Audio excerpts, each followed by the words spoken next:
So Sagrada Reset this week was a pretty fascinating episode. This wasn't anywhere close to being one of my favorite episodes of the series, but it did a lot of just setting up the future events because we knew Samir is going to be the one who's going to replace the elderly witch who is going to die in a week's time.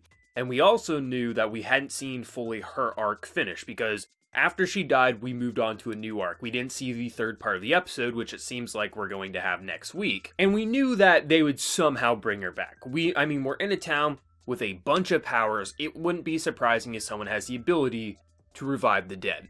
And that seems like what's going to happen, especially if you watch the preview for next week's episode. It definitely seems like they're going to try to do it. But I like seeing the backstory and kind of the aftermath, and watching Kei and Haruki right after, or pretty much nearly after, she committed suicide, or what people assume was suicide. We still don't fully know the details. She could have just fallen off the cliff.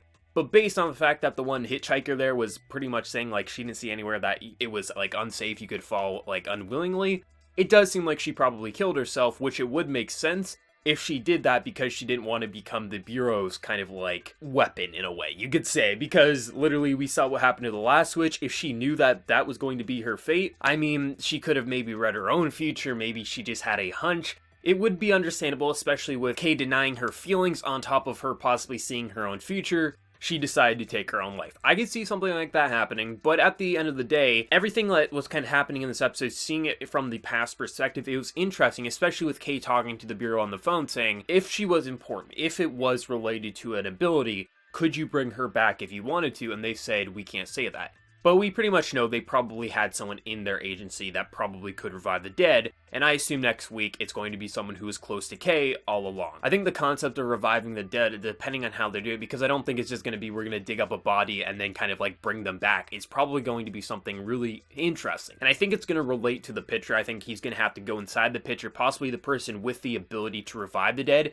Maybe it's going to be something like, maybe it's going to be an ability like you can pull an image from the past and bring it to the present, like something like that. So it'd be really interesting if someone had the ability, they use the picture, go into it, and then ultimately bring them out of the picture with them. Something like that could happen. I don't think it's just going to be a simple, like, we're going to dig up a body and kind of revive her. I think they're going to do something really interesting with it. And I'm really excited to see what they do with it because I thought it was just really interesting. This wasn't the most amazing episode. This wasn't the best episode of the series so far. You could even say maybe it was one of the weaker ones.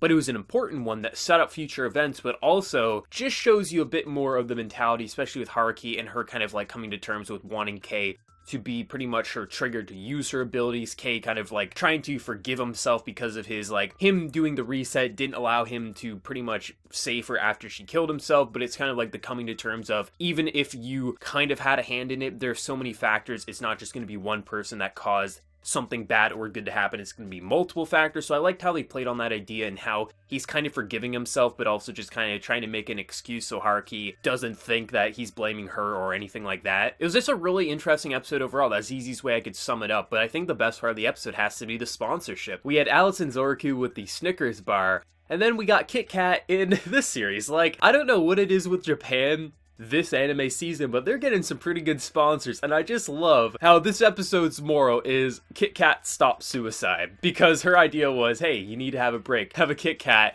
and it will get you to chill out so you don't jump off the bridge. It was her mentality. I love it. I mean, it's such an obvious sponsor, but it was absolutely hilarious, especially when they're breaking it. It was the most, like, sponsorship stuff since the Snickers bar in Alice and Zoroku, and I absolutely adored it.